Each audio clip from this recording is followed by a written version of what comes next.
If you love Star Wars and love the excitement of chasing your favorite Star Wars collectibles, the Star Wars Digital Card Trader Collecting app from Topps is for you. Download the free app from iTunes or Google Play and collect your favorite images from the classic 1977 Star Wars cards to the Clone Wars, Star Wars Rebels, The Force Awakens, and much more. Collect and trade with friends new and old through the Star Wars Digital Card Trader Collecting app from Topps. These are the cards you're looking for. Listening to Coffee with Kenobi, you are, with Dan Z and Corey Clubb, the podcast you're looking for. This is. Yes. For an entire generation, people have experienced Star Wars the only way it's been possible, on the TV screen. But if you've only seen it this way, you haven't seen it at all. This is the podcast you're looking for. We've been waiting for you. The force is strong here, even stronger than the coffee. At last! Where have you been? Welcome to Coffee with Kenobi. Here are your hosts, Dan Z and Corey Clubb. Hello, and here we are, everybody. Welcome to the Rogue One Coffee with Kenobi end of the year review show. I am your host, Dan Zare, and with me is my good friend and co-host, Corey Clubb. Hello there. Welcome. Hello, my friend. We are here. It is exciting. We've all seen Rogue One a number of times. And just like we did for The Force Awakens, we have an all-star cast of the Coffee with Kenobi family with us. So I'm going to throw it to our resident expert in all things expertise. I don't even know where that came from, but go with it, my friend. Introduce yourself, please. Hey, it's Matt Moore from Comics with Kenobi, co-host with that other guy whom you may or may not know. And I'm really looking forward to this. I have seen Rogue One now 5 times. Ooh. Wow. This is Jeff McGee. I'm that other guy on Comics with Kenobi with Matt Moore. I have only seen Rogue One twice. I feel woefully inadequate, but that's not a new feeling for me. Oh, gee. Oh boy. Next on our roster, introduce yourself, sir. This is Randy from Legends Library, and I have seen Rogue One once. So, but I saw it in 3D. So is that like 1.5? Yeah, well, it's like seeing it 3 times. Yeah, I've seen it 3 times. One with each eye, twice. I know. And last but not least, he is new to our review show, but certainly no stranger to Comics with Kenobi, Legends Library, or Coffee with Kenobi. We have the host of Rebels Reactions. Yes, Aaron Harris here, and I'm happy to talk to everybody again and review Rogue One. I've been fortunate enough to see it twice, so I'm really looking forward to this discussion. As am I. I actually saw it last night for the 3rd time, so I'm pretty fired up. I don't know about each of you, but every time I've seen it, something different has happened to me emotionally, which I'm sure we're going to get to very, very soon. So we'll just kind of go to the top. Overall, Corey, I know you mentioned with us when we were doing the show, of course, in Peoria, but since you've seen it now multiple times, kind of give me your overall reactions to Rogue One. Yeah, it's interesting, too, because it's kind of the talk of the town with the holidays being so close to the release. Again, like you, I was able to see it twice. You recently saw it more than me, so you got one up me, I guess. But yeah, I mean, overall, I think it's a great film. It's a great introduction to kind of branching off of the saga itself and kind of drifting into some different type of filmmaking, I guess, as far as Star Wars goes. But again, does a great job of upholding characters and locations, and just I guess dive back into Star Wars and being able to just kind of see it from a different light, I guess. I think for me, it's heightened itself over time. I guess my first viewing, if you guys listen to the review show, I've seen it twice. Like I said, I saw it with my kids, which really heightened it for me. Their reactions and their discussions and all the stuff they wanted to know, the questions and whatnot. But I talked to my cousin, who's also a big Star Wars fan, who got me started with Star Wars originally.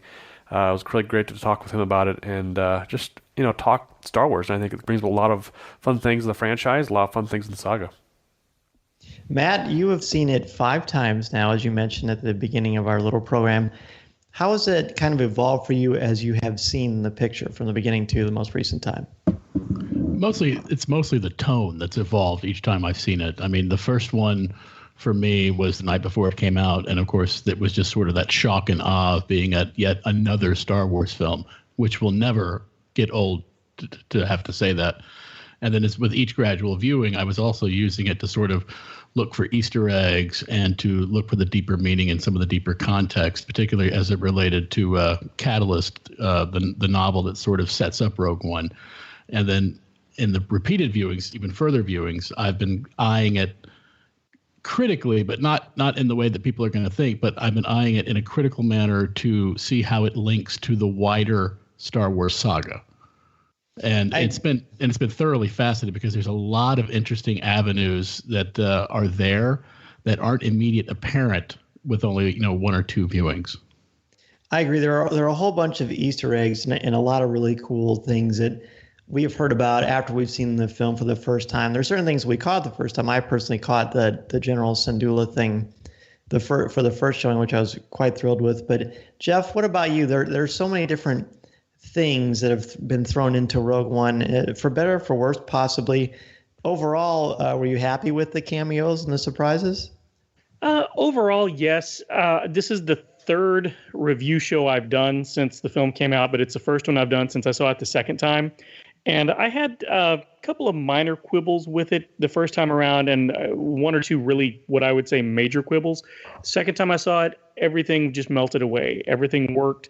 I still am not a fan of the Dr. Evazan Ponda Baba cameo, but it didn't destroy the film for me. But the second time I saw it, it just sort of underscored that this is just a legit good film.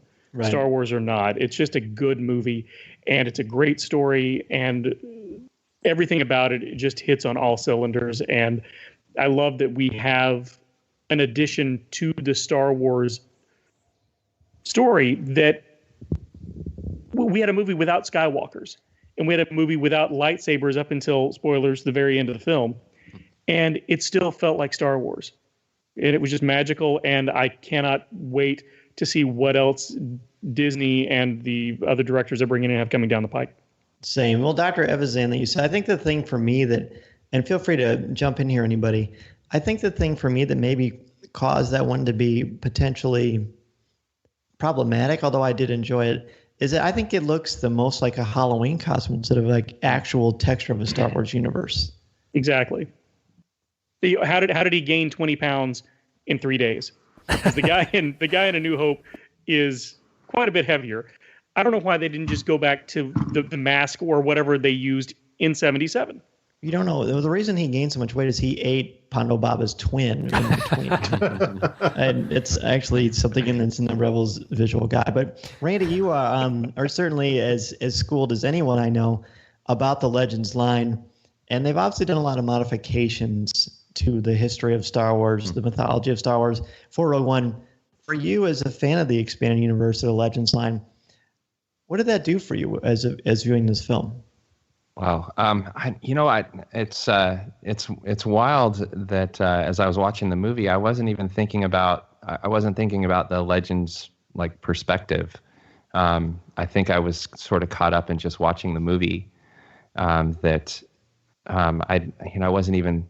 I think that the whole Legends versus canon thing is something that once you start watching a movie and it's Star Wars, whatever, it's whatever. So you just enjoy the experience and have fun watching Star Wars, So so I wasn't even really looking at it through a Legends perspective, but was very much looking for that those hidden those Easter eggs with the seeing the blue milk right in the first scene and those kind of things. I didn't even notice that. Yeah. So really? there's they held on it for a couple of seconds. I noticed it the first time. The second time I noticed just how long he held on it. There were a couple of sorry, Randy, I didn't mean to go ahead. hijack. Go ahead. There were a couple of things like that almost felt like, hey, look at this, we're in Star Wars, but the movie flowed so well that it didn't take me out of it. And I think, Randy, that's what you were kind of getting at, right? Yeah, and wouldn't you agree that like most people wouldn't even know that was there? I mean, Gareth Edwards made a point to put those things in there, and it was fan service. But if it didn't affect the film overall, if you didn't know that they were of significance, it just looked like a shot of milk on a countertop. But for the rest of us, I felt like Gareth Edwards gave us a film that, you know, I've in the past I felt like, well, they gave us what they thought we needed, and this one this movie I felt like that Gareth Edwards gave us the movie we really wanted, and that's how I felt. I felt like he took risks, and I was happy about that, that he took risks, even if he overstretched at points. And I was really excited for just a little cameos and the little things here and there, even if they were a little bit overboard in some points. It was still cool because you know my family, you know, my son and I are like, ooh, you know, we're pointing to each other and like, oh look, oh. So not only are you watching the movie, but you're watching the movie behind the movie, which was really cool. Right, and I think that sometimes Rebels, especially Clone Wars, when it first started, kind of fell into that trap of, ooh, look at all these nods we're winking to you, especially in season 1 of Clone Wars.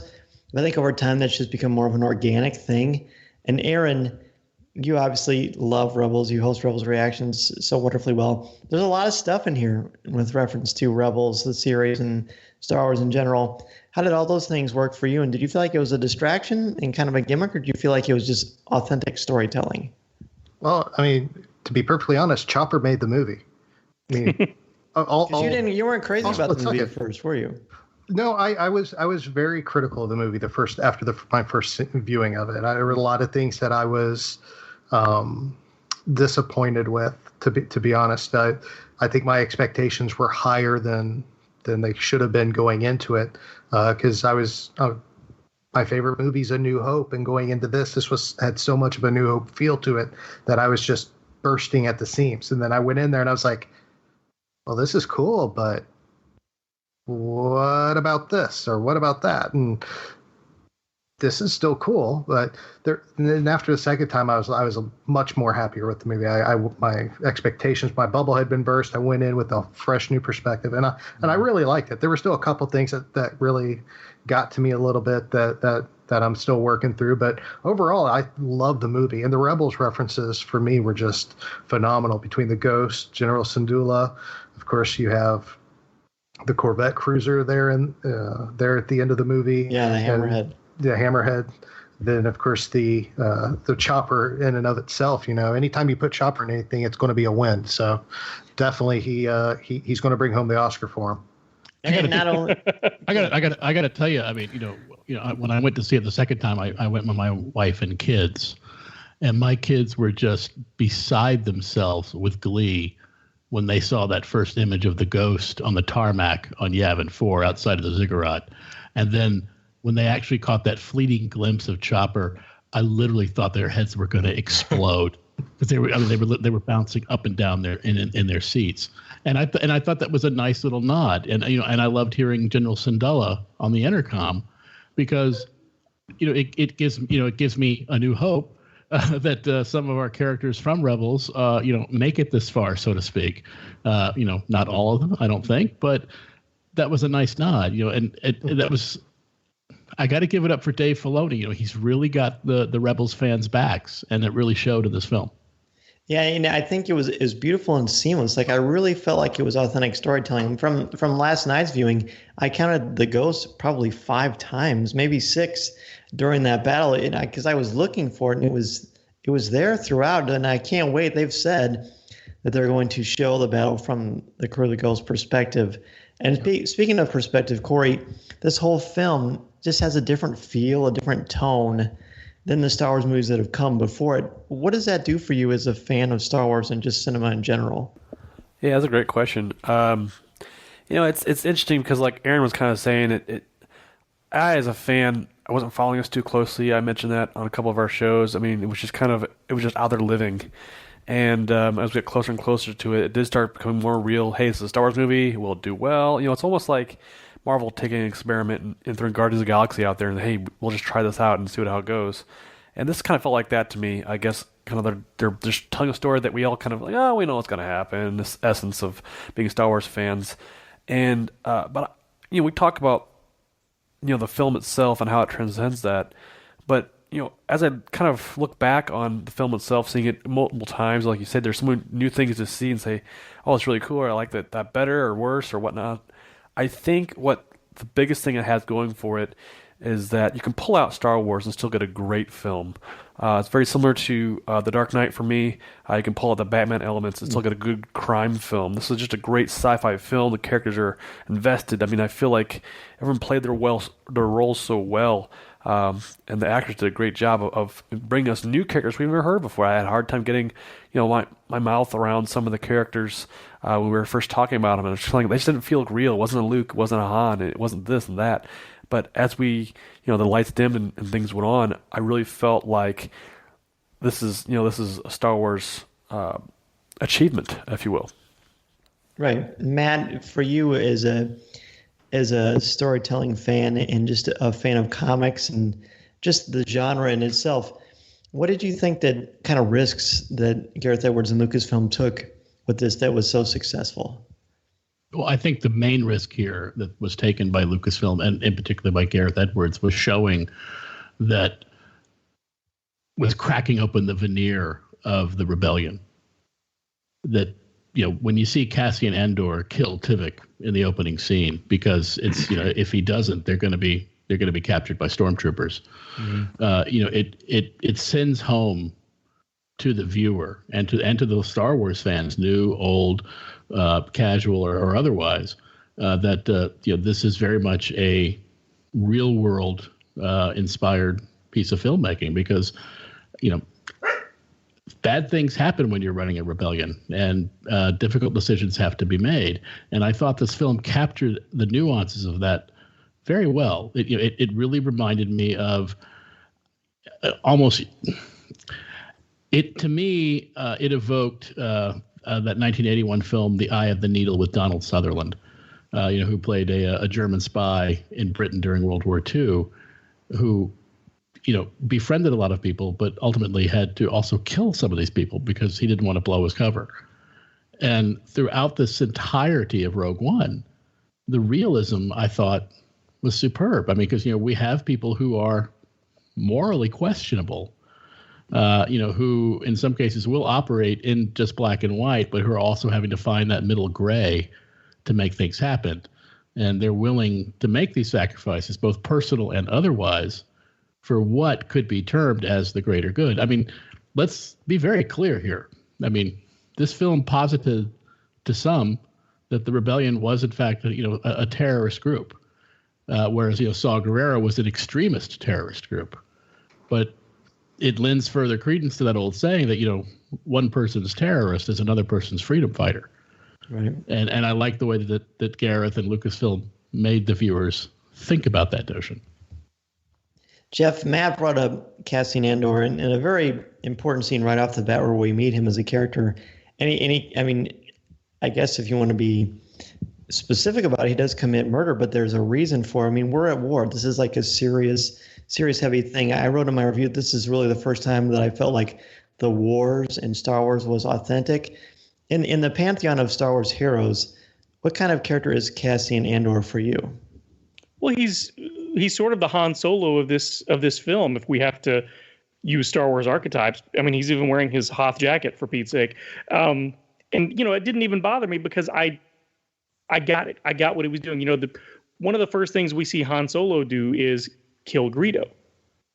If you choose to ignore the the first shot that's been added in, and it didn't make me hate the character, didn't make me dislike the character, didn't make me distrust the character.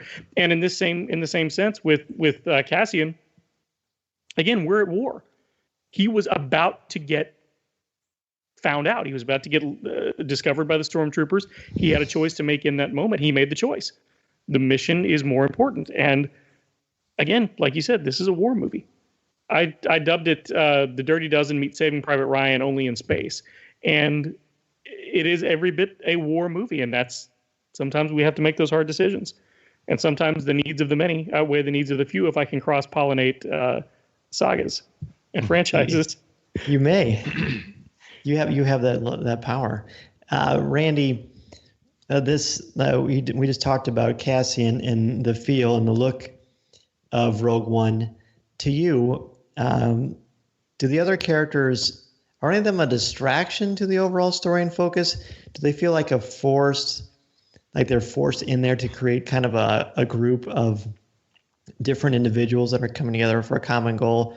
Or do you feel like they fit? And honestly, if they do fit, do you think they would have worked in any other Star Wars movie? I think I'm listening to the audiobook right now. I'm more than halfway through. While we're taping? No. Super multitasker. Yeah. Yes. Wow, I'm impressed. Yes. I'm about halfway through the listening process, and so you get a little bit different perspective, as far as a deeper perspective behind each one of the characters. I felt like they all fit together, and at different points, and since I've seen the movie and conversations with friends and with my family, I'm like, I really liked. Even though I've only seen it once. I'm starting to kind of become endeared to one character at a time. The Chirrut character originally was my favorite character by far, and I understood. I thought that they put just the right amount of just martial arts skill, but didn't overdo it. But it was enough to show that he was like awesome, But I've just kind of gone through this process, and Bodhi was the most recent one. I had a conversation with someone at the office. I'm like, man, he was just such a cool character, and he fit his role. He wasn't larger than. It wasn't like everyone was larger than life. Everyone had their role. The book has really brought out Baze as a character that I've really appreciated him more as I've listened to the audiobook. But as far as taking these same characters and putting them somewhere else, or putting them in a different movie, I think, I honestly, I couldn't. Did they have you guys? You guys will have to tell me, because you've seen it more times than I have. But did they have that chemistry amongst one another, really, or were they all?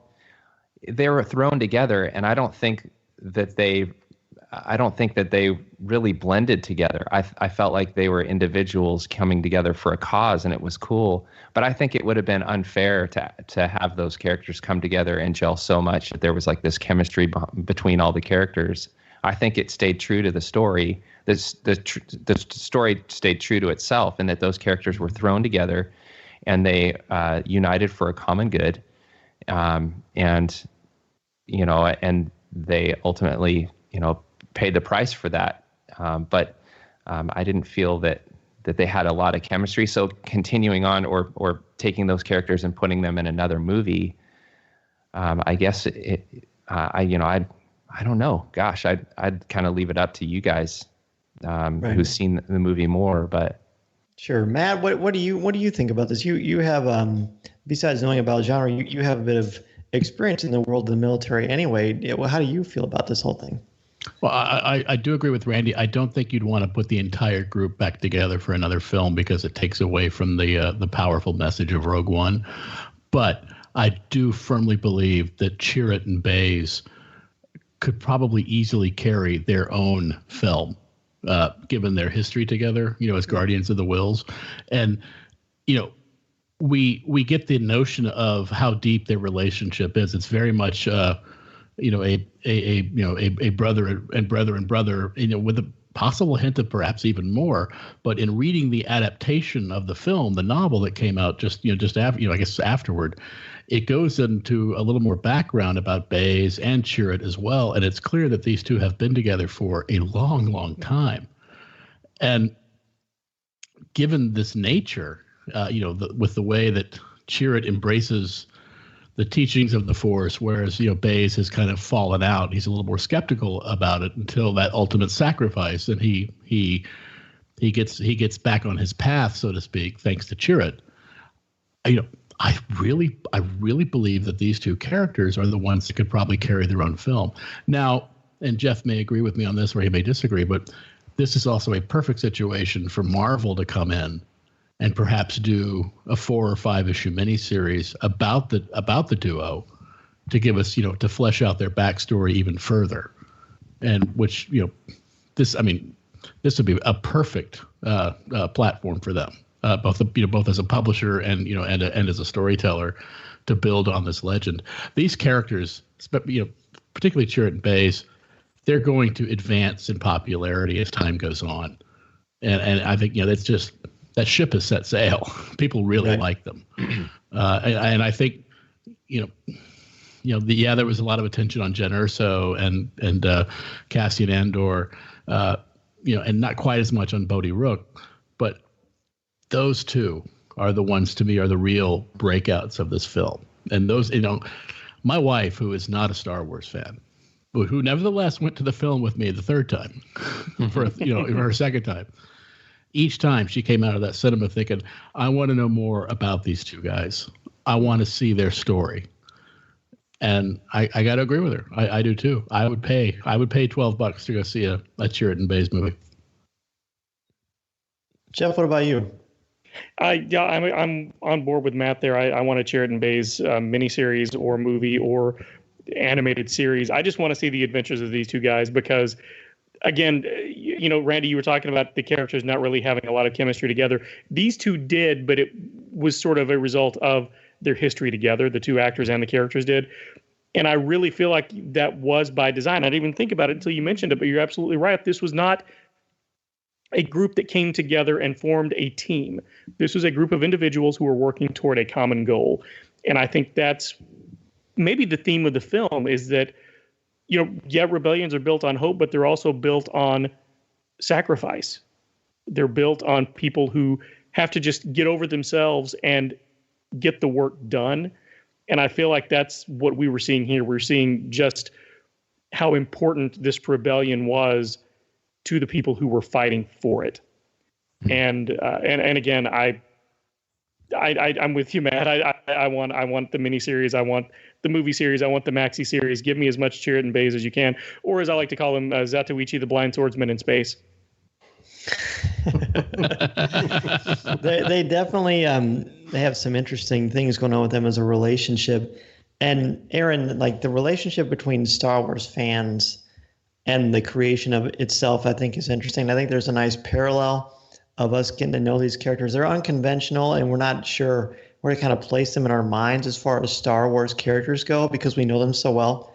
So as they're kind of learning how to get to know one another, we're learning to get to know them as fans of this franchise. So what did that do for you going into this, knowing that you weren't going to know anything about these characters, and how do you feel they were developed? And we are going to get into specifics of the film after Aaron talks about this.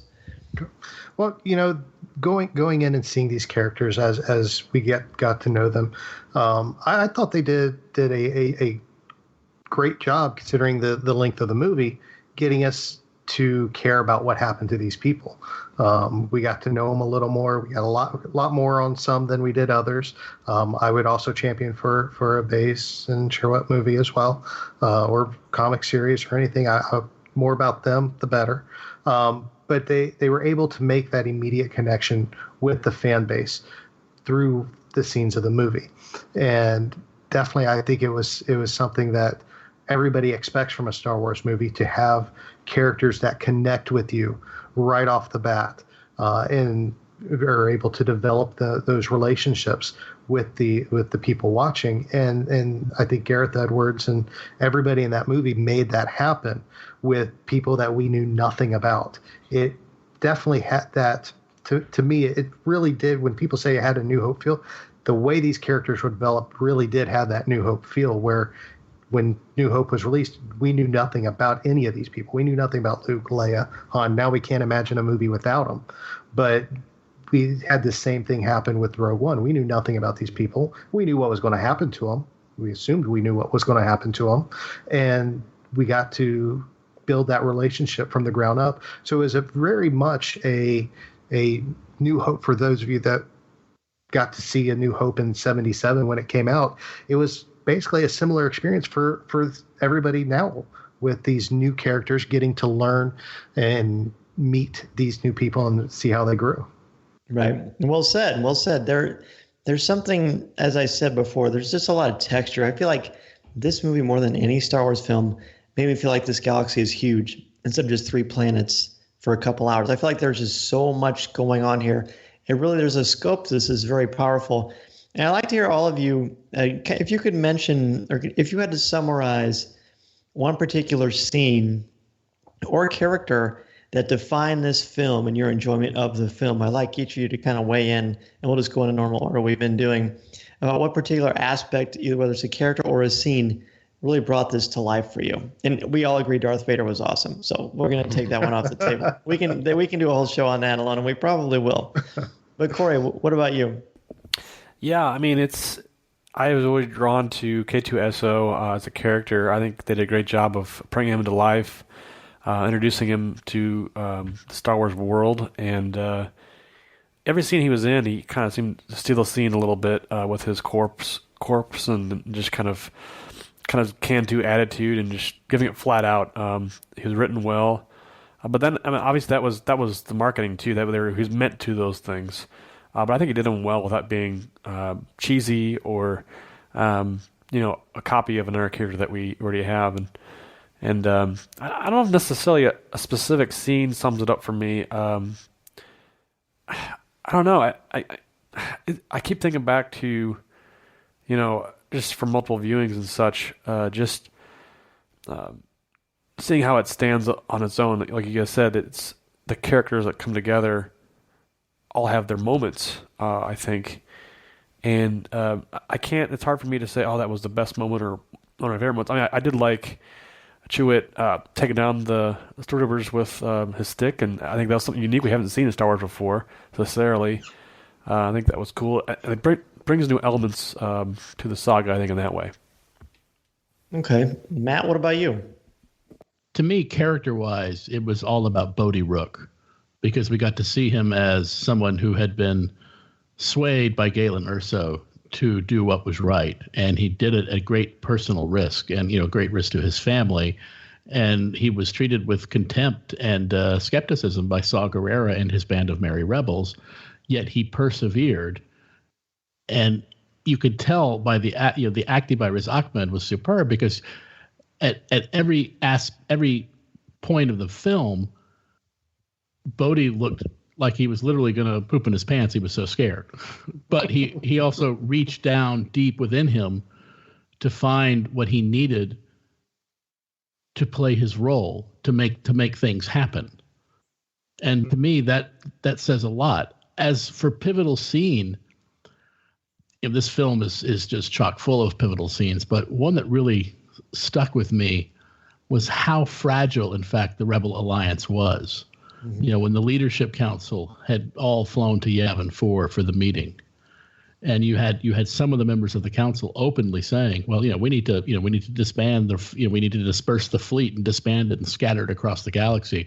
We need to sue for peace. We need to just drop this rebellion."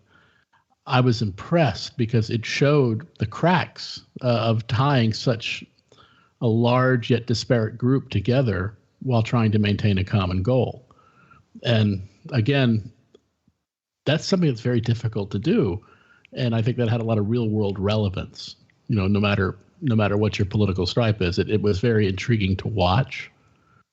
And I liked that. And like I said, to me, that added to this sort of contemporary vibe of this film, which made it, it showed, we've always known that the Empire is got a lot of warts, but yet it was unified. And now we know for sure that the rebellion was never that unified, that it took the unselfish act, even a treasonous act, if you will. It says something that, so many, diehard rebel soldiers and spec troopers and pilots and Admiral Raddus would knowingly defy the Leadership Council just to follow this spirited woman, Jen Erso, who made this amazing plea for help. And that says a lot to me. And so that's one of the things I found so riveting. Agreed. And I think Baze and that I think that performance is truly Oscar worthy in a film full of highlights and spotlights. I think his performance really stands out. But Jeff, what for you stands out that maybe is like quintessential Star Wars or kind of raises the bar? Because I think in many ways this film does raise the bar. I think it does, and I have two in true Talking Toys with Taylor and Jeff fashion, which you can find at marvindogmedia.com. You'll get a chance to plug. Marvin Dog Media now with extra fortified nutrition. That's Marvin Dog Media. Someone called me an old school huckster once because I always manage to get that plug in anytime I'm talking to anybody about anything. But you're the Stan Lee of Coffee with Kenobi. I am. Excelsior. To kind of echo what Corey was saying about K2SO, and I keep wanting to call him K2SO4 because I took chemistry in high school and I like to sound smart. I loved the character. First of all, Alan Tudyk kind of stole the film. One of my favorite actors on the planet, and his vocal performance in the role was phenomenal. But the way the character was written. Now, C-3PO serves as comic relief in the original trilogy and somewhat in the prequel trilogy. But there are times that his shtick gets a little tiresome. I never got that with K2 because there was always this tinge of danger around him. Like, he kind of means what he's saying. And because he was a repurposed Imperial droid, there was that added layer of menace to it, but it was always funny. But he wasn't playing for the laughs. He was almost like Drax in Guardians of the Galaxy. He was a character who didn't realize he was funny, and that made him even funnier. And he was sort of, to me, was sort of the heart of the film. And his death was the one that, the first time around, that affected me the most because it was really kind of the most brutal. But the scene that, to me, sort of raised the bar and I'll sort of set the standard for what we're going to get in these what are they calling them? Legacy films? Stories. Was when we went to Mustafar. And it was the only planet that didn't get a super title in front accident. of it. But we saw Vader's castle. And I'm sure all of you guys remember, one of the things Lucas said he always planned to do was show Vader in a castle on top of a volcano on a lava planet. I freaked out. I had the one and only fanboy moment I've ever had in a theater. My friend that was with me had no idea what I was freaking out about. I just said, I'll tell you after the movie. But seeing that and then seeing Vader basically in the bath, for all intents and purposes, just blew my mind. And I thought, okay, they're going there. We're getting fan service, but they're taking deep cuts. This is going to be a fun ride from here on out. I cannot wait. That's famously Lucas wanted that in Empire, but there wasn't a way to do it. And then for Jedi, McCory made an actual art piece for that, which you can see in the making of books, which is super cool. There's a lot of things like that, like when they talk about being the guardian of the wills, that from the very first page of the original A New Hope was great. And I did mean Bodhi Rook, by the way. Thank you for helping me, Corey, on that. I meant Bodhi was the one that was so, incredible, the acting for that. Randy, what about you? There's a lot of key moments, a lot of key characters, and some, I think, at least for me, grew on me as time went on. Some did not. What about for you? Definitely. As you guys are talking, Bodhi is. And it's so funny that I just had a conversation about him today. But I'm thinking about Bodhi as a character, how much of sort of like a Grand Admiral Thrawn and his eventual demise. He was kind of overconfident in his efficiency, and the whole idea that it. I think it's what Jeff was talking about as far as here's the Imperial that's comes across as this finely tuned machine. If you're in the control room of the Death Star, it's efficiency, it's black and white, it's execute an order, and that's the way it goes. And then here's this rogue pilot that brings the whole thing down. With his sacrifice and with his courage, and especially as you read the book, you hear his inner thoughts, and you feel his fear a lot more in the novelization than you do in the movie. But you still see his fear in his facial expressions. So, right. But he acts anyway, and I think that is a character that people are going to fall in love with more and more every time they see it. People are gonna realize that this guy is the guy that, as he's making efforts to flip that switch, to get to that switch, there's been levels of just laying laying my family on the altar, laying, okay, now my future, laying the rest of this day, my life. I mean, at this very moment, my next breath, laying it down to get this mission accomplished. It is super cool. But the moment for me, as far as the scene goes, the moment that really defined the movie for me was we all agree that the Darth Vader scene was like lights out, amazing, awesome. But the frantic, the rebel soldier that is sticking his hand through the crack in the door and frantically yelling, "Take it, take it, take it." At that point, I know that it's eventually, every one of us knows it's eventually going to be handed off to someone who's going to hand it off to someone. But I've completely forgotten episode 4 at this point, and am completely lost in the tension and in the anxiety. Is he gonna make it? I was entertained. I was in the universe. I was completely lost in, is he gonna make it? What's gonna happen? How you? And Vader's getting closer and closer and closer. And yes, the fear is Vader, but it's just the frantic yelling of him going through that process of trying to preserve his own life and then giving up and just saying, just take the data disk, take it. That moment there was the most intense moment for me, and even more impressive because I already knew the outcome, and it was still an incredible moment for me. So honestly, after seeing it 3 times, I still felt it was such an intense passing of the baton. There's a lot of interesting motifs there with that, but it's very, very powerful. Jeff, what were you going to say? I was going to say, Randy, when you see it a second time, you'll be just as tense the entire time, because the second time I saw it, and I caught myself going, why am I sitting here clenched? Why am I clenched? I know what's going to happen, but it doesn't matter. It's such phenomenal filmmaking. Gareth Edwards is a heck of a filmmaker. Yep. He is. True. Aaron, what about you? All these characters connected in one way or another. K2SO, Jen, Cassian. But for me, the one that really stood out for me was actually Krennic, Director Krennic. He had this empire. His mini empire inside the empire he was building leading the construction of the Death Star.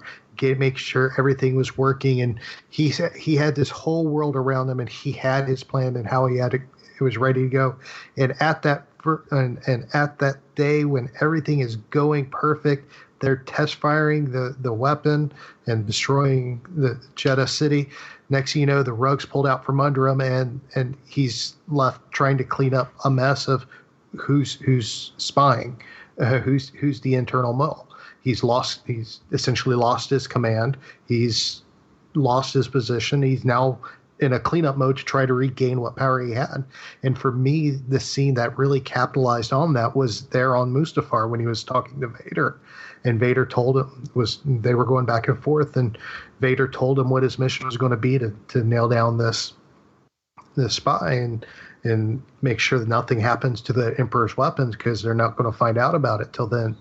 And he's like, so does that mean I'm still in command? And next thing you know, Vader's just choking him. He's like, don't choke on your aspirations. I mean, it was very, very real at that point, because one, it felt more like Star Wars because we had somebody being choked out by Vader, but also you go right back to A New Hope with that one. But it was a real emotion coming from him, because he had a glimmer of hope that he was regaining the power that he had just lost. And definitely, I really connected with that, going through some of the stuff I'm going through in real life with work, seeing that glimpse of hope of getting just that little bit of power back made a difference. Sure. Aaron, I really like that assessment a lot. And did you note with bitter irony at the end, as Krennic is atop the tower on the data vault, and he looks up and he sees his creation that he's nurtured for so long, that he's devoted his life to, that he's killed for, that he's used to jockey for influence and position within the Empire for, realizing that it's going to kill me, literally. It's like rain on his wedding day. Very ironic. I caught that right off the bat. It was definitely a bittersweet moment. I mean, you see he looks up, he sees the triumph of his career right there, about to annihilate him, and it's almost a bittersweet. I'm proud, but screwed at the same time. It's just not a good day for him. That's right. That in the business is what we call situational irony. And I thought it was beautiful, especially when he's on top of his little ivory tower. Yeah, it's good stuff. You guys have all given me a lot of cool things to think about, as I'm sure our Coffee with Kenobi family members who are listening have felt. Is it too late to mention there's a spoiler warning? I think the movie's made over $500 million. You're listening to this show. You know everybody on this show. I think it's fair to say we're going to be talking about this and have been. I think, Matt, for me, one of the things I love about this movie so much, and I'm sure you'll all agree, is the fact that they captured the essence of New Hope without feeling like 1977, but still very much feeling like that. The technology, the mannerisms, just the way that Gareth Edwards was able to patch this all together and make it feel like a legitimate bookend to A New Hope, where you wouldn't feel like if there was someone brand new watching the two films, if the quality of the film was the same, if they're watching 1080p or 4K or whatever, both of them, I feel like nothing would be lost in translation. Yeah, Dan, I think it's interesting too that aspect of the film stands alone really well, and I got to thinking about that a while afterwards.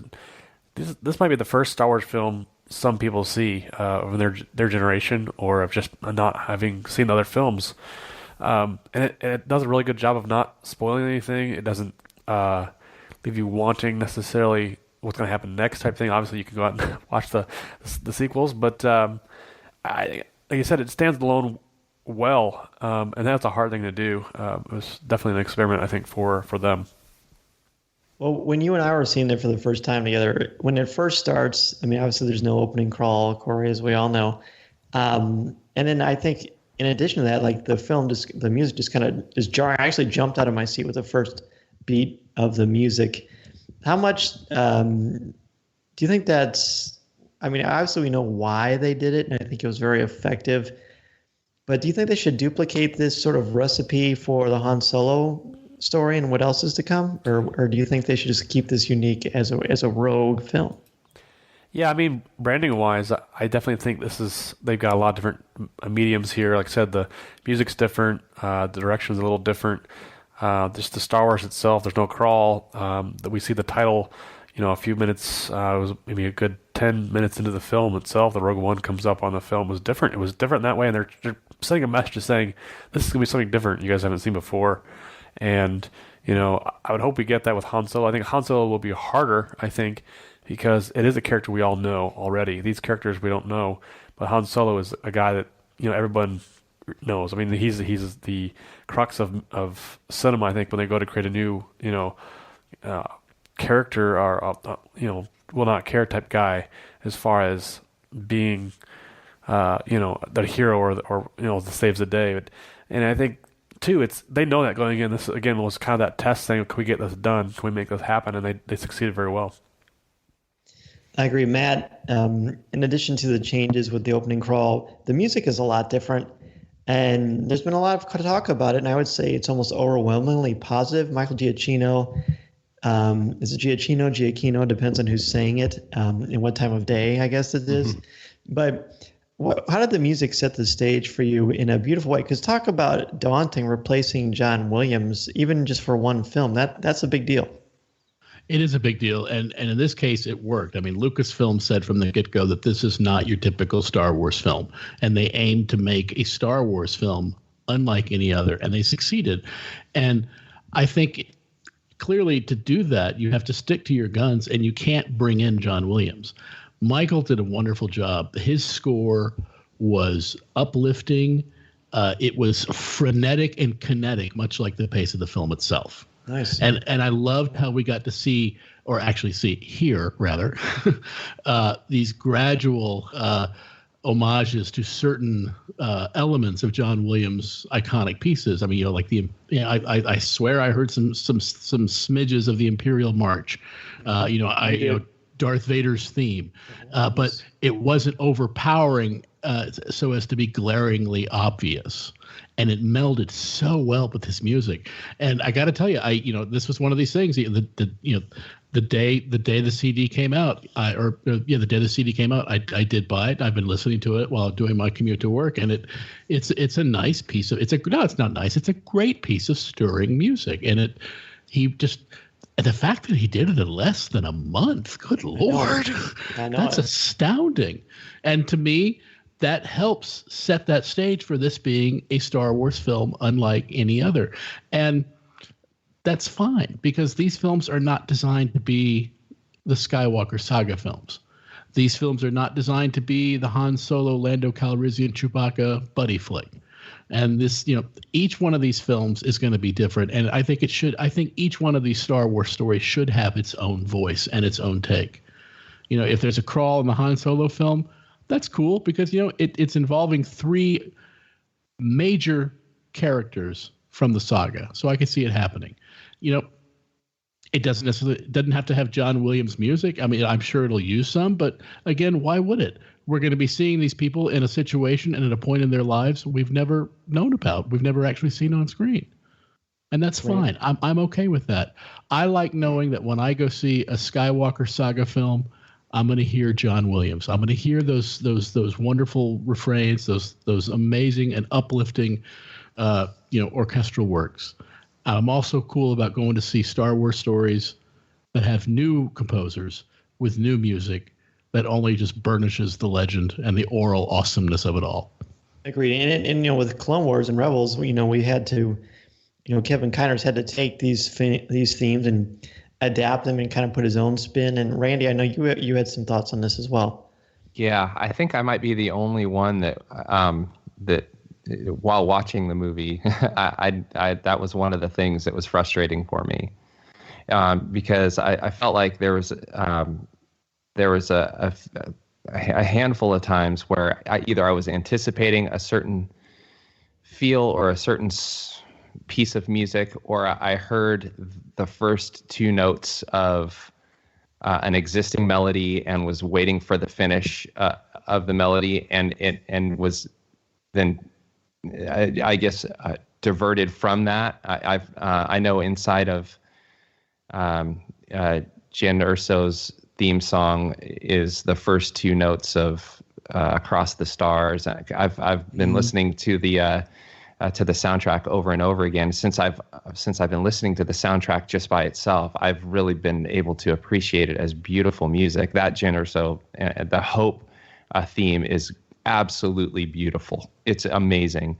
I also know that there's only 7 notes in a scale, and I know that there's not a lot of notes to go to, and there's nothing new under the sun. So to create music that's original but still pays an homage to to the previous composer is a tricky task, and considering all the things that Michael Giacchino had to go through to get this done, it's an amazing feat. But I do, and I know, Aaron, you're probably going to echo this. I think that to me, it just makes Kevin Kiner. It makes me appreciate Kevin Kiner even more because of the work that he's done and how he's tied in Rebels music into the original Star Wars catalog of music. That has, I felt like Kevin Kiner has done a better job at that than Michael Giacchino did. But like I said, I'm not. I think I'm the only one that hasn't really that was frustrated by the soundtrack as I was watching the movie. But I have come to appreciate it as music, in itself. Just by listening to the soundtrack, just isolated. So I think I'll like. I'll take. I'll read the comments below, I'm sure. Wait, you're not the only one. I walked away from the film actually with my biggest disappointment of the movie. Even after I watched it the second time, my biggest disappointment has been the soundtrack. Because to me, it felt rushed. Like Matt, I think it was Matt said a moment ago, he had a month to put it together. and I'm not saying I could have done better in a month. I probably made it through 2 notes in a month, just trying to figure out which ones what a note is. But it's not my forte, and more power to him for getting it done in the time frame he did.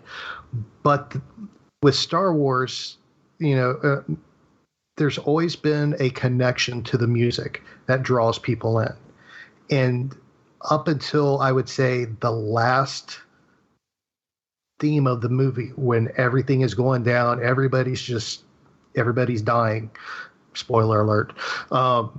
There's that fanfare through the end that really is the only one I connected to watching the movie. Everything else just felt like it was rushed. It felt like it was force placed into the movie. And I'm the Kevin Kiner is phenomenal. What he does on Rebels, I sing his praises week in and week out during the season and during the off season. He's phenomenal, and I love Michael Giacchino. I love the work he has done through with the other Star Saga we won't talk about. In Jurassic World, he's done so much stuff. Star Tours. He's done so much phenomenal work that I had a higher expectation than what we got. And granted, he had a month to put it together, but even after seeing it the second time, the music still just isn't connecting with me. And I will admit, I have not had a chance to listen to it outside of the movie because I can't find the soundtrack anywhere down here. So I'm still looking for it, but the music never connected me to the movie. And that is by far been my biggest disappointment with Rogue One. I felt that if he would have used, even his instrumentation, he's super heavy on trumpets and the higher horns. Like even if he brought in more of the French horn, which is, it's almost like, it's almost John Williams' like signature instrument. But if there was just that warm French horn kind of section that was more prevalent instead of that real harsh kind of trumpety kind of thing going on, maybe that might have bridged the gap a little bit. But I'm with. It's good. It's good to. Is it good to know that there's somebody else that agrees with me, or maybe it's just us two? I don't know. Corey's got something he wants to jump in here on too. I know we're running short on time. There's a number of things we can and should talk about, but I want to hear what Corey has to say before we jump on to the next topic. Yeah, sure. And I said it before in our post show after we saw the movie the first time, and I agree with you, Randy and Aaron. It's not a highlight for me, but then again, just talking about it and stuff that Matt brings up, I think it brings more value to it for me of this being stepping outside that Star Wars saga. And we see something brand new here. Just like we've seen the entire film. Like the gripes are really minuscule for me, but the music I still struggle with it. So I jumped online and they had a free Spotify had it on for free. So Aaron, if you get a chance, check that out. And then listening to it just like that really heightened it for me the second go around. And then I could look for those cues. The one that bothered me the most is the title scene of it. I'm waiting for that sweeping, John Williams score to be there, and it's not there. And I have to come to grips that this is not a George Lucas film in the sense of, he's not in the role of a director. So we're seeing new talent taking these on. So I think I applaud it there. I do think that the title card of Rogue One looks that particular musical interlude is too understated, but overall, I very much think not only is this one of my favorite Star Wars soundtracks, but I would be okay with him doing Star Wars films for the next 20 years. I thought it blew me out of the water. I thought it was much more powerful than I expected, the way he blended things naturally. It almost sounded like John Williams' deep cuts that deserved to be on the A side of a record. Matt, were you going to say something? Definitely could have used more cowbell. Well, there's no doubt about that. Before, just to keep it so that we're not on for the next 3 hours, even though I think that'd be fun, I want everybody to go around and just kind of say, you have the floor for about 2 or 3 minutes. Talk to us about the most important themes, ideas, aspects of this film, and how it advances the Star Wars saga overall. And I believe, Jeff, we hadn't gone to yet, so we're going to start with you in round around and have Matt close us off for this part. But tell me what this does for Star Wars for you, how it ends the franchise, and overall concepts and questions that it brings up that you think will be worthy of discussion for the next year, 10 years, and so on? Well, before I do that, since I didn't get to say anything about the music, I have it on good authority from my friend Dr. John Noreen, who is a doctor in music, that Michael Giacchino is a genius, and anyone who doesn't think so is just wrong. I just want to throw that out there. Well, there you That's go. fair.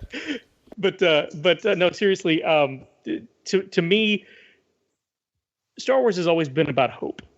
You know, the first film was retroactively subtitled A New Hope. The last word in this film, spoiler alert, is hope. And that is what Star Wars has always represented to me. And this film, the theme of hope is it permeates the film throughout. You know, Jen Erso says rebellions are built on hope. And that's all these people have to live for, is the hope that what they're doing is going to make a difference and is going to bring down this evil empire that is so oppressive. And that, again, that's the main theme throughout the film. It's that hope, and that we all have a choice to make. You know, there's I believe it's Riz Ahmed's character, what's his name, the pilot? Bodhi Rook. Bodhi, thank you, Bodhi Rook. You know, that's not as easy to remember as Han Solo. I'm sorry. He makes a comment about, you know, when his eyes were open, he had a choice to make, and he made the choice. And same with Jen Erso, she has a choice to make, and Cassian has a choice to make. All of these characters have choices to make at certain points about where they stand and which side of the line they're going to stand on, and it's those choices that make us who we are. And that's that. And the hope that they all had are the two main themes that I took away from this. And I think that's something that you get throughout Star Wars. Jeff, 20 seconds. Biggest quibble with the film. Go. Digitarkin and Digileia. For a couple of reasons. One, they didn't quite work as well as the filmmakers thought they did. And as an actor, I just have a real problem with someone's likeness being used after their demise. Fair enough. Randy, what about you? Most powerful, impactful things, key topics that you think are there, ideologies, and how this has changed Star Wars. And we'll give you a quibble countdown at the end, too. Okay. The trouble with quibbles. I think that isn't this with the characters kind of coming together, as you guys have been talking, as I've been kind of thinking about, especially with the events of the past couple days with Carrie Fisher passing away, it really causes Carrie Fisher's performance, especially in A New Hope, to just, as if it could anymore, but just blossom.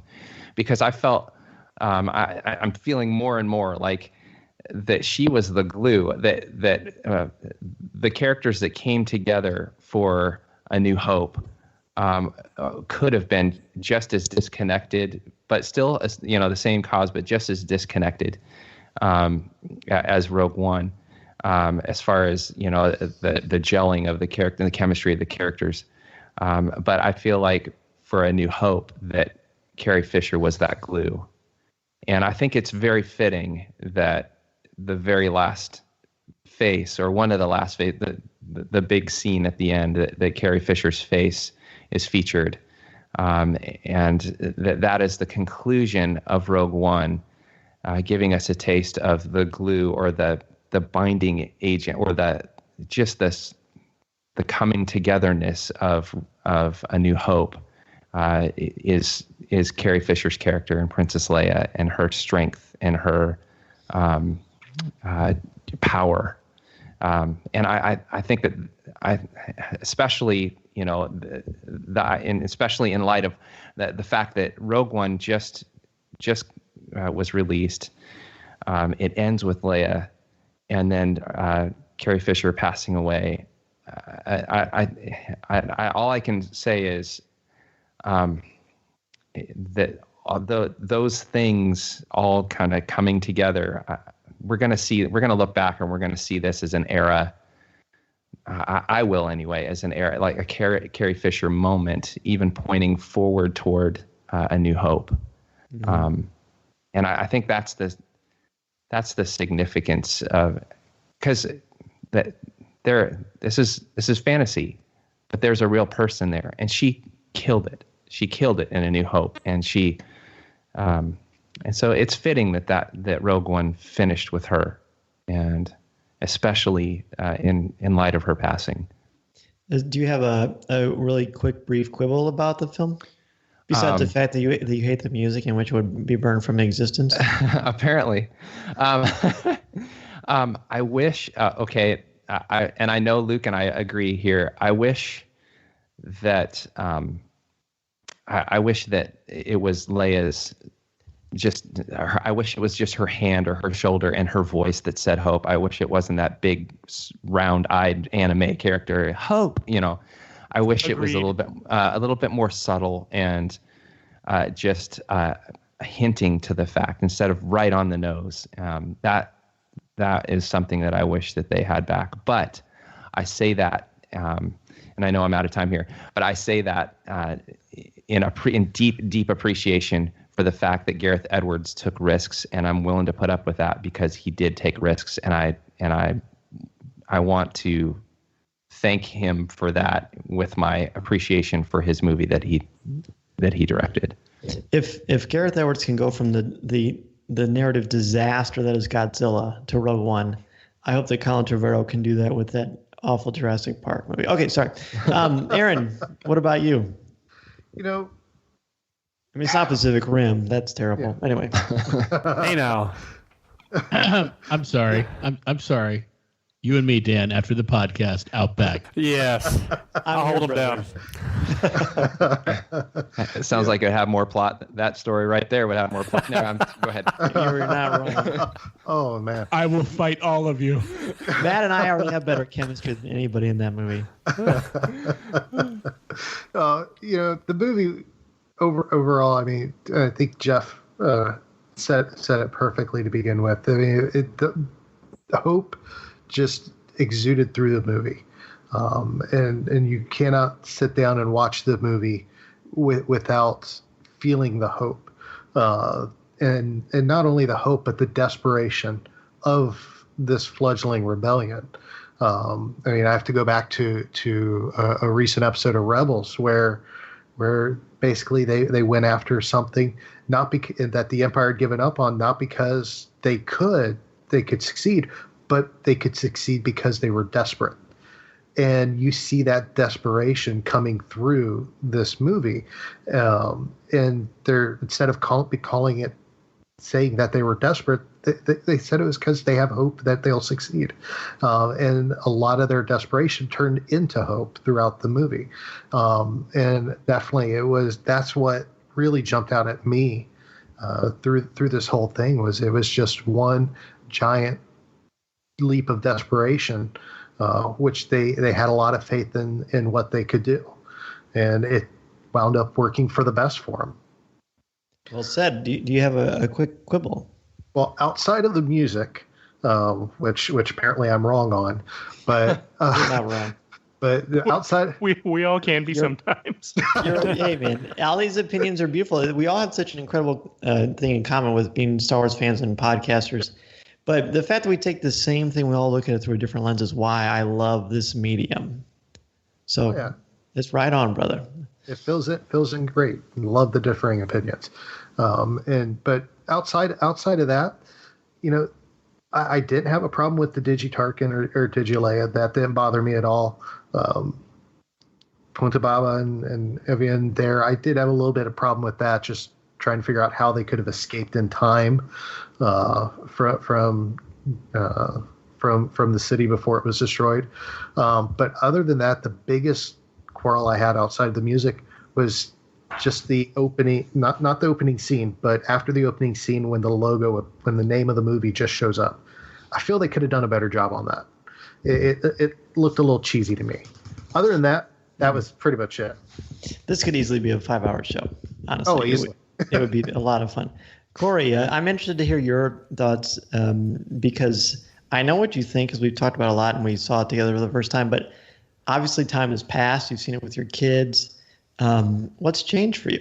Or maybe has it just gotten stronger, which you already felt? Yeah, it's definitely gotten stronger. But what I like about, you talked about the themes and whatnot, I think the characters drive those diverse themes, and they're diverse themselves. I think that's cool. Morality, truth, sacrifice, obviously hope. I think what's the best thing about this film for me is it shows how deep and full of richness the Star Wars galaxy has to offer. Even if it's just it's a small story telling of these small group of rebels taking on this mission. There's so much depth, and I kind of forgot that, I guess, because I was so into the Skywalker lineage and how that's going to play out. There's so much more here than just the Skywalker story. There's so many other people that it affects. I enjoyed it so much because I made memories. I got to see it with my dad the first time we went. We had one of our guys drop out, and my dad picked up the ticket, snatched it up, and he was there to see us live. I think it was cool. Again, and sharing with my kids, the next generation of Star Wars fans. They played it well, and understanding the themes and the motifs of war and how it's real, and just providing a great energy there. And do you want to have a quibble, or you? I've got a quibble. I guess we talked about the music a little bit. I mean, I don't have a whole lot of quibbles. It's hard to find one with such a great film. Like I said, I think it stands alone really well. I think my quibble, is just the idea of the reshoots. I mean, there's some articles out there that talked about the marketing of some of the scenes weren't necessarily in the film. We're missing some, other components. I'd like to see a director's cut. I'd like to see a 4-hour version, see what's missing. Do we get more? Do we get less? I don't know if that's because it was a little too dark, maybe, and they were afraid to go there, which I think they balanced that really well, I think, in the final result of the film itself. And I will say I did like the Tarkin and Leia. I was surprised to see Tarkin, personally. I thought it was really well done. They just put it right in front of your face and said, here he is. And yeah, it wasn't perfect because his mouth was a little kind of chewy, but I really enjoyed it. It showed the power of the characters moving into Episode 4. Very good, Matt. Yeah, I went on record, as saying when they first dropped the preview for this at Celebration in 2015, I think it was. When they offered that sneak preview of just the Death Star looming over what we now know to be Scarif. That, as excited as I was about The Force Awakens, Rogue One was the film that I was really waiting for. And the wait was completely worth it. This film, there's a lot of, there are people who complain, justifiably so, that it's a dark film. And it is a dark film. Because when you are upending the nature of a system, political, cultural, religious, or otherwise, dark things happen. And people suffer on both sides, even for those who are involved and those who are not involved. And this film showed it. It showed it in very direct ways, with the deaths of all of the members of Rogue One, and indirect ways, with the notion of the little girl that Jyn Erso saved on Jeddah was dead the next day, or within mere hours of being saved, an innocent caught up in the Empire's machinations. And this film was needed and is needed to show that it's not all glory and light in Star Wars, that there is that seedy underbelly, that you do break a whole ton of eggs to make space omelets. But at the same time, it offset the direness of this all with what we saw in the characters, both the team of Rogue One and even, with those rebel pilots and, Admiral Radiss's team and Mon Mothma. Each and every one of them reach deep within themselves to find their own sense of inner strength to carry on and to move forward, to take the extra step, to climb that next rung, to get through the gap, to make it to the light, to get the plan sent. And we saw it on the profundity as Darth Vader just chewed those rebels to pieces, and yet they still got the tapes delivered to Princess Leia. And to me, that speaks volumes. That speaks all about hope. And as Randy said, that has even more immense impactfulness now, given in light of the death of Carrie Fisher and her role as Princess Leia. It's a film that needed to be made for Star Wars. And I'm really pleased as punch that for some people it's their first Star Wars film, because I really think it's going to drive their interest in the other films. And I'm also really pleased as punch that it's a film for old people like me, who grew up with the notion of mustaches and mutton chops on the rebel pilots. And I will be forever grateful that they did more than just mimic the environment of A New Hope, that they actually made it living and breathing again. Now, my only quibble, and it's a minor one. No, actually, it's not a minor one. I would have liked to have seen more screen time for Lyra. I think that especially after Catalyst. Especially after Catalyst, it did seem almost like a Disney trope, that the mom dies. Granted, they took it one step further, by essentially saying that, telling Jen, "Oh, you get to live with Saw Gerrera." Oh, fun. So, but and then my minor quibble is simply this: the Death Troopers. I found them to be very aesthetically pleasing and very menacing, but I would have loved to have understood what it was they were saying when they spoke, because their communications were so garbled. And I imagine that may have been by design. It may have been coded, sure. But it would have just been nice, because we're so used to hearing stormtroopers talk, and it just, like I said, it's a minor quibble, but it's a quibble that I have. Maybe they were saying the whole time, my mic isn't working. Maybe they were saying that. Listen, we can hit something. Let us, do something. Or maybe they have really high-pitched voices. Oh my gosh, I missed him. No, the problem is they were all communicating via Skype. And you couldn't quite see their picture. I will say this just in summation, just in part jest, because I don't want to leave, make my exit with in a somber way, but I do think that at its core, Rogue One is a film about basically backing up multiple copies of your data all over the place. Use the cloud. Yeah. Well, here's the thing: did Tarkin not realize he was destroying all of the plans, or did when he blew up the city, when he blew up the encampment? Tarkin was so arrogant that he knew that the Death Star would never be destroyed, and they were already working on the second one, I imagine. So there was really no need to worry about the plans, because they got number 1 built, number 2 was already underway. That's silly of me. How dare you question Wilhulf? Which is a bummer, because I would have loved all those things that she lifted off as she was going through the files to hear, like Darksaber and this and that. It would have been cool to. Anyway. Did you hear that, Marvel Comics? Did you hear that, Marvel Comics? What a great one-shot that would be. Wouldn't it, though? To me, the thing about Rogue One, I think it's visually fragrant in the fact that it's just a beautiful-looking film. And all the films have had their art to them, of course. But there's just something textured about this universe that made it so vibrant. And I said to Corey after the movie, I love being in this universe, and more than I ever have. And I spent most of my life going crazy about Star Wars, as have we all. And I just think there's something so strong and powerful about it. And rarely do I say that seeing a film multiple times adds nuance, because I feel like it's there already. But I saw new things. 2 things that really jump out to me that improved as I went along is, upon first viewing, while I liked Jyn Erso quite a bit, I felt like there was just not much there. And I felt like she relied a little too much on Cassian through most of the film. After seeing it last night, I don't feel that way anymore. In fact, he defers to her through the second half of the film quite regularly, which I found intriguing and unique.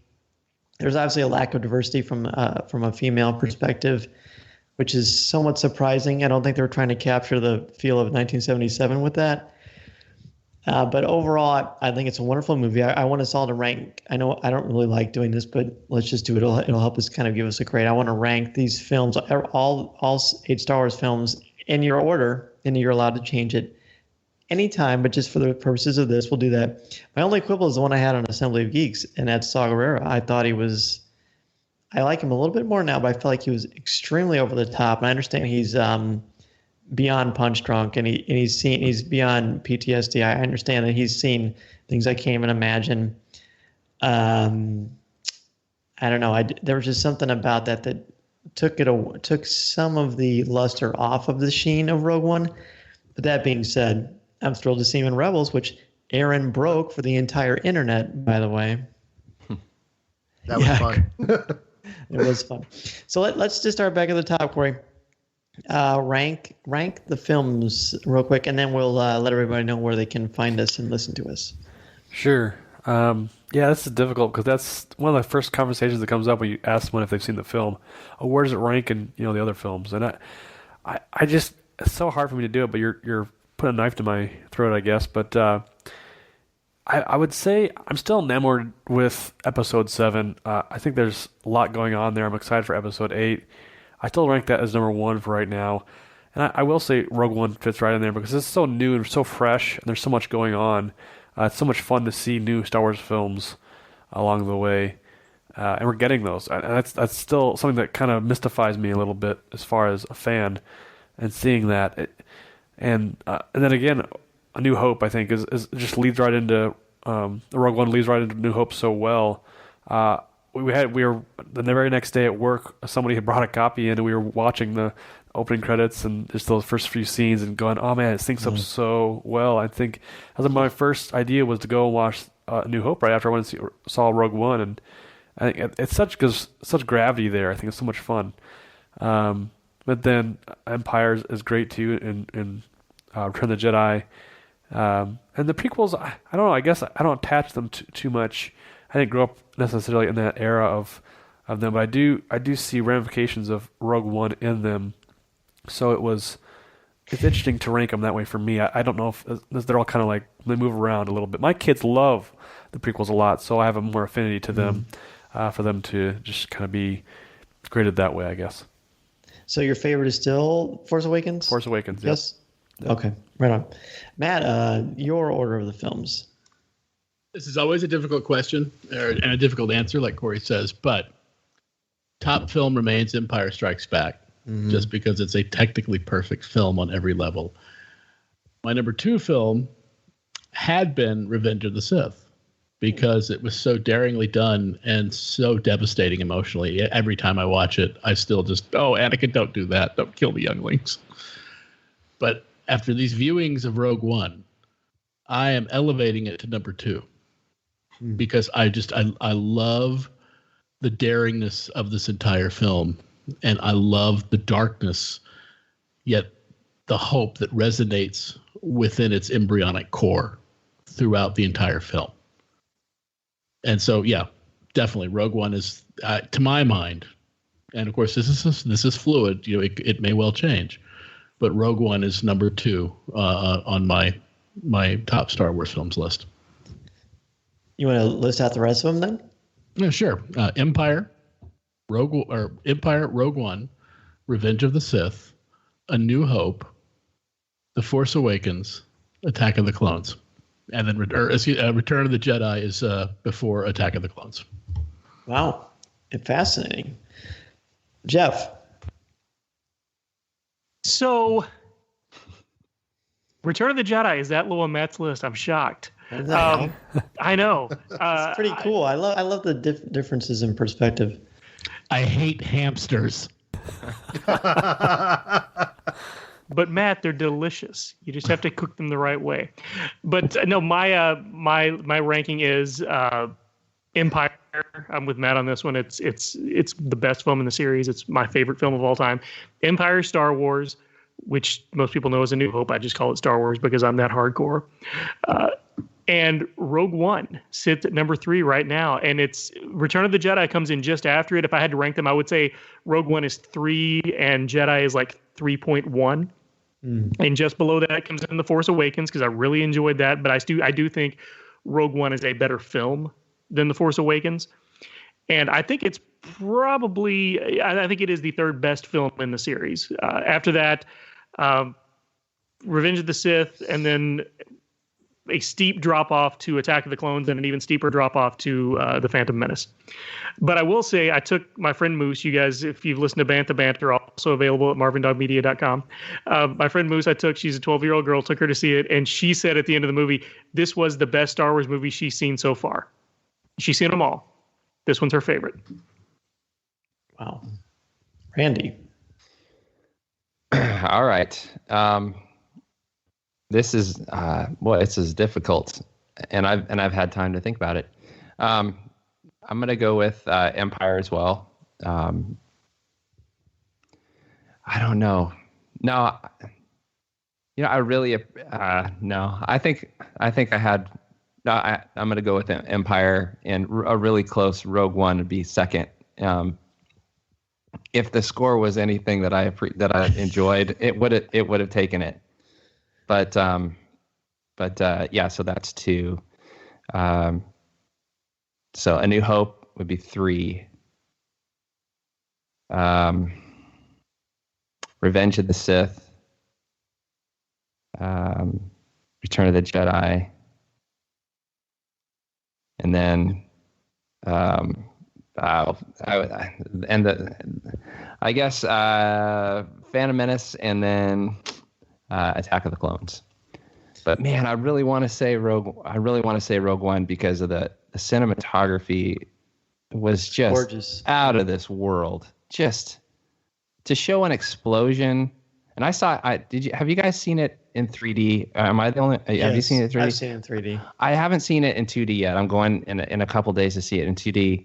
But the idea that Gareth Edwards can throw an explosion on a screen and you see the detail of an arm inside of that, or you hear a bump of a head on a cabinet, or just not to just fill the screen with an explosion, but to still hold on to the detail of I'm still making a movie here and putting a detail, a sound effect, or some little something to bring detail to the vastness or the violence of an explosion. Or I just appreciated it so much.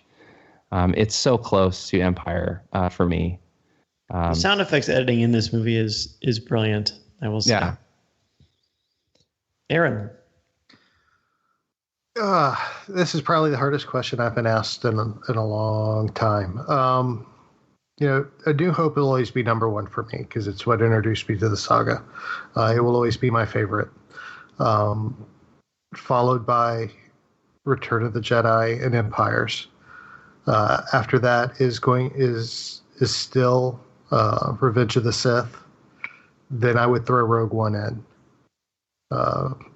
Then after Rogue One, Force Awakens. Then of course Phantom Menace and Attack of the Clones. Rogue One was phenomenal. If it just that lack of soundtrack is still bothering me to the extent that I can't rank it as high as I can some of the others. Even though I absolutely love the movie and I will definitely go see it probably another dozen times while it's still in theaters. It's just it doesn't have the full effect feel for me. So I think the thing about Rogue One that is so captivating is that it's all the things that I didn't expect, that I didn't know I wanted, but now I'm really glad I have them. It's kind of like when I tried broccoli for the first time when my wife made it for me. But it's hard to rank them, I agree. Empire and A New Hope are 1 and 1A for me all the way. And it's hard, to me, if you took Rogue One, Return of the Jedi, and Revenge of the Sith, basically any Star Wars movie that starts with an R, if you put that in a hat and spin it around, any one of them could be your favorite at the time. It's hard for me to put anything above the original trilogy because that's why I'm here right now, because of those 3 movies. But I probably would say, I think I will still stay with my original Return of the Jedi, and then Force Awakens, and then Rogue One, although you could make an argument for those. And then I would say I would rank Attack of the Clones my least favorite. Phantom Menace would be my second least favorite. And the reason it's not my least is because Qui-Gon Jinn. So there you have it, everyone. This has been a really great conversation. There's so many more things we can look at, which is why we've got the entire year until episode 8 and beyond to really discern what's going on behind the scenes of Rogue One, what it means for the story of Star Wars, and what it means for film from this point on, because I think things are different now. I think it's not. I hope that people get one of the beauty of Rogue One is the nuance. It's not Game of Thrones, where just gratuitous violence sometimes for the sake of violence. It could probably be argued, but there's a reason here. There's a methodology. Nobody lives in the movie, and I think that had to happen. It has real weight to it, and it's just a beautiful thing. So Again, thank you everyone so much for not only being a member of the Coffee with Kenobi family, but for joining me tonight. For some of you, it's really late, and I appreciate it so much. And let's just go back. Matt and Jeff, go ahead and tell everybody where they can find you, both individually and as well as your excellent show. Take us out, Jeff. Well, you can find Matt and I on the Coffee with Kenobi feed, hawking our wares on Comics with Kenobi, as Matt likes to call it, serious looks at funny books.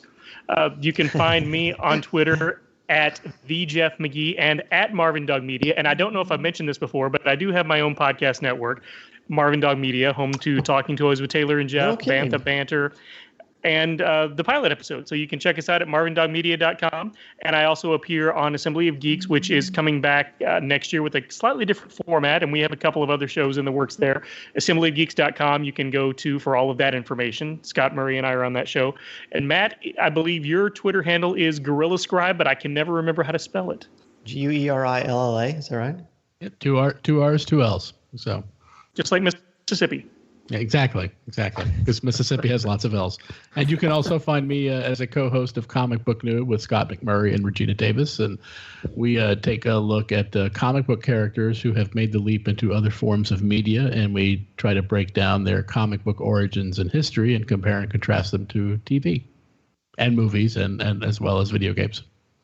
And Randy, your co-host, Luke, who we didn't mention at the top of the hour, Luke Siders, is not able to join us, as are Amy Reckless or Dr. Andrea Letamendi. They all wanted to be here, but, it's hard to kind of make a time for all of us to meet. So this was kind of how it worked out. Who knows what will happen for episode 8, but we certainly appreciate you being here, Randy, the original guy to go ahead and say, hey, let's do this on Coffee with Kenobi. And I mean, you were kind of like the pioneer here for us for adding on these excellent shows. And I'm lucky to not only listen to, but become friends with all of you. So Randy, tell us a little bit about where they can find you. Well, I do want to say hello to everyone on Luke's behalf. They just brought baby Mara home 2 days ago, and so she's doing great. And he wanted everyone to know that he was sorry that he had to miss tonight. You can listen to Legends Library on the Coffee with Kenobi feed. Our next show coming up, we're going to be talking about Timothy Zahn's book, our last Timothy Zahn book that we're going to review. It's called Choices of One. It's a Mara Jade centric book. So other than that, you can get a hold of us through our email, Coffee with Kenobi, Legends Library at Coffee with Kenobi, and we also have Legends Library on Twitter. And I'm very grateful. You guys did all the work. You and Corey starting this thing out. You guys did all the work, and I'm so glad to be a part of what you guys are doing. Hey, we are but a mirror for all of you, man.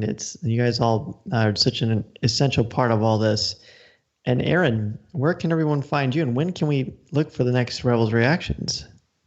Well, the next Rebels Reactions is right around the corner. Matter of fact, I'm finishing editing it as soon as we're done here. But you can always find me on Twitter. That's the best place to find me, at T.A. Harris 121079, or the Rebels Reactions feed on Twitter at Rebels Reactions. You can also email me, aharris at coffeewithkenobi.com, or through the show, Rebels Reactions at coffeewithkenobi.com. And it's definitely a lot of fun. Look for the latest episode. And we got some contests coming up through the latter half of season 3. So stay tuned for that. Yay. And Corey, you're on a show, right? Tell me about that. Yeah, something to do with coffee and Star Wars and whatnot. Mm-hmm. And it's funny, I'll throw a little blurb out there for our most recent news. We were interviewed through our local newspaper, and I got to see my grandma through the holiday season, and she was blown away about what we did. And it's just funny because she's 90 years old, and she had no idea what a podcast was, no idea what it was all about, but she enjoyed reading up about that. And it's cool to see that transcend and bring people happiness in that way. So I'm grateful for that. Yeah, definitely. It's because of the picture, right? The goofy picture. That's right. Hey, friends for life. Yeah, you can check us out at coffeewithkenobi.com. Check us out on Twitter, Facebook, at Coffee with Kenobi.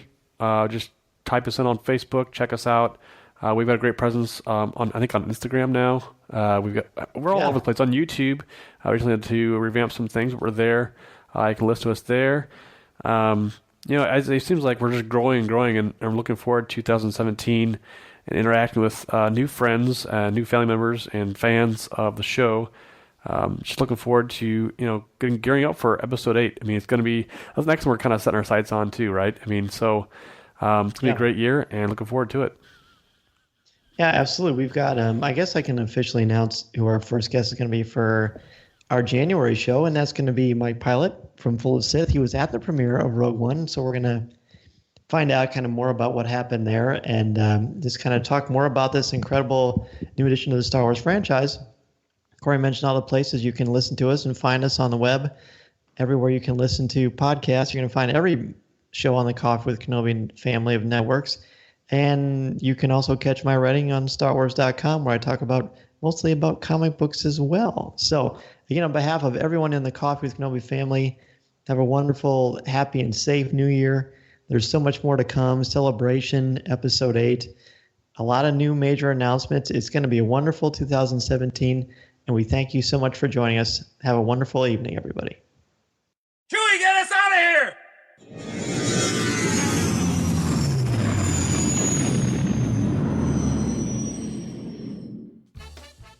If you would like to respond to our question of the show, have a comment, or just want to say hello, send us an email or MP3 at feedback@coffeewithkenobi.com. Or if you have a specific question or comment for either of us individually, email us at danz@coffeewithkenobi.com or coryc@coffeewithkenobi.com. Or visit us at coffeewithkenobi.com and click on the Contact Us section or comment on one of the stories featured on the site. If you enjoy the show, please write a review in iTunes or Stitcher. You can also like the show on Facebook at facebook.com/coffeewithkenobi, as well as keep up to date at our Twitter feed at Coffee with Kenobi. You can also find us on Tumblr at coffeewithkenobi.tumblr.com. If you enjoy the jazz music, the album is Eye to Eye by Steve Torok. Give the evacuation code signal. This is the podcast you're looking for. This podcast is not endorsed by the Walt Disney Company or Lucasfilm Limited. It is intended for entertainment and informational purposes only. The official Star Wars website can be found at www.starwars.com. Star Wars, all names, sounds, and any other Star Wars-related items are registered trademarks and or copyrights of Disney and their respective trademark and copyright holders. All original content of this podcast is the intellectual property of Coffee with Kenobi unless otherwise indicated. There's no one here. Move along. Move along.